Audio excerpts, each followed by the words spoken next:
இனி வீட்டிற்கு தேவைப்படும் உணவு சாமான்களை இலவசமாக கொடுக்க முன்வரும் அரசியல் கட்சியை என்றென்றைக்கும் ஆசீர்வதிப்பேன் என்று கர்த்தர் சொல்லுகிறார்.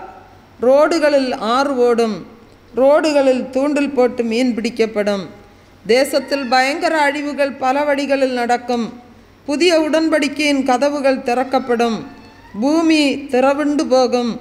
வான மண்டலத்தில் அதிசய மாற்றங்கள் உண்டாகும். அதிசய கோள்கள் உண்டாகும். நட்சத்திரம் பூமியை நோக்கி வரும்.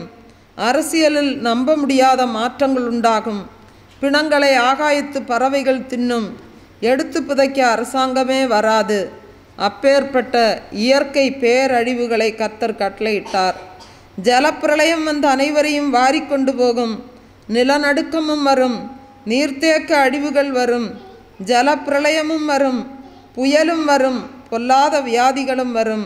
பாலும் தேனும் அல்ல, இனி பஞ்சமும் பட்டினியும் தான் தேசத்தில் வரும். கொள்ளை நோய்களும் கொடுமைகளும் நடக்கும். கர்த்தர் பிஞ்சுகளையும் சேர்த்தே அழிக்கிறார். அழித்து தன் புதிய உடன்படிக்கையை கர்த்தர் நிறைவேற்றுகிறார். பாவத்தை குறித்துள்ள ஊழியம் தேசத்தில் விதைப்பது குறைவு, ஆசீர்வாதத்தை குறித்துள்ள ஊழியம் அதிகம் என்கிறார். வருகையை குறித்துள்ள ஊழியம் மிக மிக குறைவு என்று குமுறுகிறார். கடையோர பிரதேசத்திற்கு மகா பேரழிவு. ஜனங்கள் பெருமளவு அழிந்து போவார்கள் ஜலத்தால். உலகிலேயே இப்படி ஒரு அழிவா என கேட்கும்படி தேசம் பாழாய்ப்போகும். மரங்கள் வேரோடு பிடுங்கப்படும். நோவா காலத்து அழிவுகளுக்கு ஒப்பான பேரழிவு. அதே 40 நாட்கள் ஜலம் வற்றி போகாது. கல் மழையினாலும் கர்த்தர் வாதிப்பார். கொடூரமான செயல்களால் அரசு இயந்திரம் முடங்கி போகும். சோதோமுக்கு நெருப்பால் அழிவு. இந்த தேசத்திற்கு ஜலத்தாலும் நிலநடுக்கத்தாலும் கடுமழையாலும் புயலாலும் பயங்கர அழிவு. மனித நடமாட்டமே இருக்காது. மறுபடியும் செப்பனிடப்படாதபடிக்கு இடித்து போடுவார். இனி அந்தி கிறிஸ்துவின் தாக்கத்தால் சபைகள் இடிக்கப்படும். துன்மார்க்கர்கள் எழும்புவார்கள். வசனத்திற்கு பஞ்சம் உண்டாகும். அந்தி கிறிஸ்துவின் அக்கிரமங்கள் அதிகமாகும். உங்கள் ஊரை நீங்களே ஃபோட்டோ பிடித்து வையுங்கள். அழிவுக்கு பின் பார்க்க பிரயோஜனப்படும். இந்த தேசம் 200 ஆண்டுகளுக்கு முன்புள்ள நிலை ஏற்படும். ஆளரவமற்ற தேசமாகும். மிஞ்சி இருக்கிற கொஞ்சம் ஜனம் ஏன் தான் வாழ்கிறோம் என்று சொல்லி தவிக்கிற அங்கலாய்க்கிற காலம் இதோ சமீபமாகும். சில பகுதிகளில் பிணங்கள் மீன்கள் போல் நெல்மணிகள் போல் கிடக்கும். குடும்ப கட்டுப்பாடு ஒழிந்து போகும். எங்கும் விபச்சாரம் வெளிப்படும். ஜாதிகள் அற்றுப்போகும். மதங்கள் ஒழியும். ஒரு ஆணுக்கு அநேகம் பெண்கள் மனைவியாய் இருப்பார்கள் என்பதை விட ஒரு பெண் அநேக புருஷர்களை வைத்து கொள்வாள். இனி அறுவடைதான், விதைக்க நேரமில்லை. ஒரே ஆட்சி உண்டாகும். சகல ஜாதிகளுக்கும் நானே தேவன் என்று காண்பிப்பேன். இனி என்னாலும் அழுகைதான். தேசத்தின் கொடிகள் அடிக்கடி அரைக்கம்பத்தில் பறக்கும். பெருமைக்குரிய ஊழியக்காரர்கள் காணாமல் போவார்கள். பெருமையுள்ள 12 தேசங்கள் விடும். விழுந்திருந்த 12 தேசங்கள் எழும். விற்றலும் கொள்ளலும் நடக்கும். அழிவுகள் குறித்து சகல ஜாதிகளுக்கும் சொப்பனங்களாலும் தரிசனங்களாலும் அறிவிப்பேன். இனி காலமில்லை. உலக திருச்சபை குமரியில் கட்டுவேன். புதிய எருசலேம் குமரி மாவட்டத்தில் உண்டாகும். இனி நான் வந்து வாசம் செய்வேன். நான் அநேகருடைய பந்தியில் அமர்ந்து போஜனம் பண்ணுவேன். சூரியன் சந்திரன் ஒழிந்து போகும். வால் நட்சத்திரம் தோன்றும். பெண்ணினம் பலுகி பெருகும். ஆணினம் முற்றிலும் குறைந்து போகும். திருமண பந்தங்கள் ஒழிந்து போகும். சட்டத்தின் கொடுமைகள் உண்டாகும். கர்த்தரின் ஜனம் சிறைபிடிக்கப்படும். நிலை நிற்கிறவனுக்காக கர்த்தர் யுத்தம் செய்வார். தீவுகள் காணாமல் போகும். வரைபடங்கள் சுருங்கி போகும். மதுரைக்கும் திருச்சிக்கும் நிலநடுக்கம் உண்டாகும். தேசத்தை இஸ்மவேல் ஆளுவான். அதாவது இந்தியாவை முஸ்லீம் ஒருவன் ஆளுகைக்கு கொண்டு வருவான். இது நடக்கும். இது அதிர்ச்சியாயிருக்கும் உங்களுக்கு. இந்தியாவிலே இவன் கொடி பறக்கும். இவன்தான் 666. இந்தியாவில் யுத்தம் உண்டாகும் என்பது நிச்சயம். சென்னை ஒழியும். ஜலத்தால் மூழ்கும். இலங்கை சமுத்திரத்தால் மூழ்கும். கடற்கரை ஜனங்களுக்கு ஐயோ. புதிய சென்னை உருவாகும். கோவை குலுங்கும். விக்கிரகங்கள் பூமியில் புதையுண்டு போகும். மலைகள் குன்றுகள் பெயர்த்து போடப்படும். ஜபிக்கிறவரிடத்தில் அந்தி கிறிஸ்து பொய் அபிஷேகத்தை ஊற்றுவான். அவன் வல்லமையாய் இருதயத்தை ஆளுவான். இச்சைகள் பெருகி சிறு பிள்ளைகள் கற்பந்தரிப்பார்கள். அநியாயம் தலைவிரித்தாடும். நீதி தேடினாலும் கிடைக்காது. நீ எல்லா பக்கங்களிலும் கட்டப்படுவாய். சிறையிருப்புகள் உன்னை சூழ்ந்து கொள்ளும். பெற்றோருக்கு முன்பாக பிள்ளைகள் விபச்சாரம் செய்வார்கள். இதை கண்கள் காணும். தூய்மையான அன்பு வற்றி போகும். அவனவன் தன் சுய இச்சையின்படி நடப்பான். பாதாளங்கள் திறக்கும். சத்துரு சிங்கம் போலிடுவான். பெருங்காற்று வீசி பூமியை பெயர்த்து போடும்.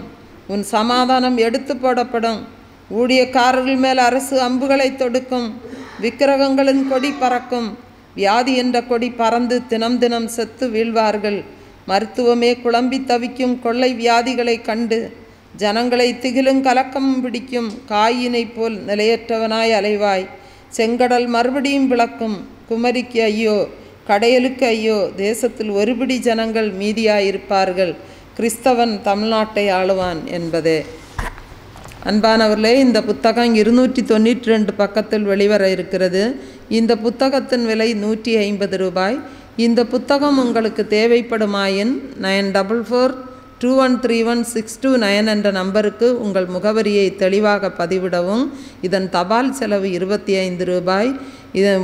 இந்த புத்தக ஊழியத்தை நீங்களும் தாங்க விரும்பினால் நீங்களும் இந்த புத்தக ஊழியத்திற்கு உங்களால் என்ற நன்கொடைகளை கொடுத்து புத்தக ஊழியத்தை தாங்கலாம். 5 புத்தகம், 10 புத்தகம், 50 புத்தகம், 100 புத்தகம், 500 புத்தகம், 1000 புத்தகம், இப்படி எவ்வளவு உங்கள் திராணிக்க முடியுமோ அந்த அளவுக்கு நீங்கள் புத்தக ஊழியத்தை தாங்கலாம். இந்த புத்தக ஊழியத்திற்காக நீங்கள் கொடுக்கப்படும் காணிக்கைகள் எதுவும் திரும்ப செலுத்தத்தக்கதல்ல. ஒரு புத்தக ஊழியத்திற்கு காணிக்கை கொடுத்து விட்டு 1 வருடம் கழித்து கூட திரும்ப கேட்கிறவர்கள் உண்டு. அப்படி திரும்ப கேட்கிறவர்கள் உங்கள் காணிக்கைகளை அனுப்பாமல் இருப்பது நல்லது. மனம் வந்து கொடுக்கிறவர்கள் மாத்திரமே இந்த புத்தக ஊழியத்துக்கு நீங்கள் காணிக்கைகளை கொடுக்கலாம். தேவன் தாமே உங்களை ஆசீர்வதிப்பாராக. ஒரு பாடலை கூட நாம் கரங்களை தட்டி உற்சாகமாக பாடலாம். ஓசன்னா பாடுவோம் இயேசுவின் தாசரே, உன்னதத்திலே தாவீதின் மைந்தனுக்கு ஓசன்னா. அந்த பாடலை நாம் கரங்களை தட்டி உற்சாகமாக பாடலாம். ஓசன்னா பாடுவோம் இயேசுவின் தாசரே, உன்னதத்திலே தாவீதின் மைந்தனுக்கு ஓசன்னா. ஓசன்னா பாடுவோம் இயேசுவின் தாசரே, உன்னதத்திலே தாவீதின் மைந்தனுக்கு ஓசன்னா. முன்னும் பின்னும் சாலேம் நகர் சின்ன பாலர் பாடினார். அன்று போல இன்றும் நாமும் அன்பாய் துதி பாடுவோம். முன்னும் பின்னும் சாலேம் நகர் சின்ன பாலர் பாடினார். அன்று போல இன்றும் நாமும் அன்பாய் துதி பாடுவோம். ஓசன்னா பாடுவோம் இயேசுவின் தாசரே, உன்னதத்திலே தாவீதின் மைந்தனுக்கு ஓசன்னா. ஓசன்னா பாடுவோம் இயேசுவின் தாசரே, உன்னதத்திலே தாவீதின் மைந்தனுக்கு ஓசன்னா. சின்ன மாறி மீதில் ஏறி அன்பர் பவனி போனார். இன்னும் நகத்தில் அவர் என்றும் அரசாளுவார். சின்ன மாறி மீதில் ஏறி அன்பர் பவனி போனார். இன்னும் நகத்தில் அவர் என்றும் அரசாளுவார். ஓசன்னா பாடுவோம் இயேசுவின் தாசரே, உன்னதத்திலே தாவீதின் மைந்தனுக்கு ஓசன்னா.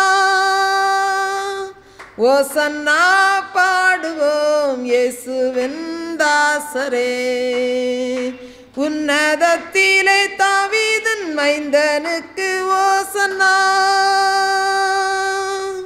பாவமாதை போக்கவும் இப்பாவியை கை தூக்கவும் பாசமுள்ள இயேசையா பவனியாக போகிறார். பாவமாதை போக்கவும் இப்பாவியை கை தூக்கவும் பாசமுள்ள இயேசையா பவனியாக போகிறார். ஓசன்னா பாடுவோம் இயேசுவின் தாசரே, உன்னதத்திலே தாவீதின் மைந்தனுக்கு ஓசன்னா. ஓசன்னா பாடுவோம் இயேசுவின் தாசரே. உன்னதத்திலே தாவீதின் மைந்தனுக்கு ஓசன்னா. பாலர்களின் கீதம் கேட்டு பாசமாக மகிழ்ந்தார். ஜாலர் வீணையோடு பாடி பாதமுத்தி செய்குவோம். பாலர்களின் கீதம் கேட்டு பாசமாக மகிழ்ந்தார். ஜாலர் வீணையோடு பாடி பாதமுத்தி செய்குவோம். சொன்னா பாடுவோம் இயேசுவின் தாசரே. உன்னதத்திலே தாவீதின் மைந்தனுக்கு ஓசன்னா. ஓசன்னா பாடுவோம் இயேசுவின் தாசரே. உன்னதத்திலே தாவீதின் மைந்தனுக்கு ஓசன்னா. குருத்தோலை ஞாயிற்றில் நாம் குரு பாதம் பணிவோம். கூடிய அருள் பெற்று நாமும் திரியேகரை போற்றுவோம். குருத்தோலை ஞாயிற்றில் நாம் குரு பாதம் பணிவோம். கூடிய அருள் பெற்று நாமும் திரியேகரை போற்றுவோம். ஓசன்னா பாடுவோம் இயேசுவின் தாசரே. உன்னதத்திலே தாவீதின் மைந்தனுக்கு ஓசன்னா. ஓசன்னா பாடுவோம் இயேசுவின் தாசரே.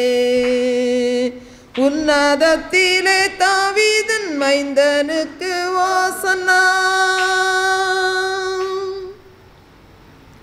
அல்லேலூயா, அல்லேலூயா, அல்லேலூயா. மார்க்கு 11வது அதிகாரம் 2 முதல் 10 வரையான வசனங்களை நாம் வாசிக்கலாம். மார்க்கு 11வது அதிகாரம் 2 முதல் 10 வரையான வசனங்கள். உங்களுக்கு எதிரே இருக்கிற கிராமத்துக்கு போங்கள். அதில் பிரவேசித்தவுடனே மனுஷர் ஒருவரும் ஒரு காலம் ஏறியிராத ஒரு கழுதை குட்டி கட்டியிருக்க காண்பீர்கள். அதை அவிழ்த்து கொண்டு வாருங்கள். ஏன் இப்படி செய்கிறீர்கள் என்று ஒருவன் உங்களிடத்தில் கேட்டால், இது ஆண்டவருக்கு வேண்டும் என்று சொல்லுங்கள். உடனே அதை இவ்விடத்திற்கு அனுப்பி விடுவான் என்று சொல்லி அவர்களை அனுப்பினார். அவர்கள் போய் வெளியிலே இருவழி சந்தியில் ஒரு வாசலருகே கட்டியிருந்த அந்த குட்டியை கண்டு அதை அவிழ்த்தார்கள். அப்பொழுது அங்கே நின்றவர்களில் சிலர், நீங்கள் குட்டியை அவிழ்க்கிறது என்னவென்றார்கள். இயேசு கற்பித்தபடியே அவர்களுக்கு உத்தரவு சொன்னார்கள். அப்பொழுது அவர்களை போக விட்டார்கள். அவர்கள் அந்த குட்டியை இயேசுவினிடத்தில் கொண்டு வந்து அதன் மேல் தங்கள் வஸ்திரங்களை போட்டார்கள். அவர் அதன் மேல் ஏறி போனார். அநேகர் தங்கள் வஸ்திரங்களை வழியிலே விரித்தார்கள். வேறு சிலர் மரக்கிளைகளை தரித்து வழியிலே பரப்பினார்கள்.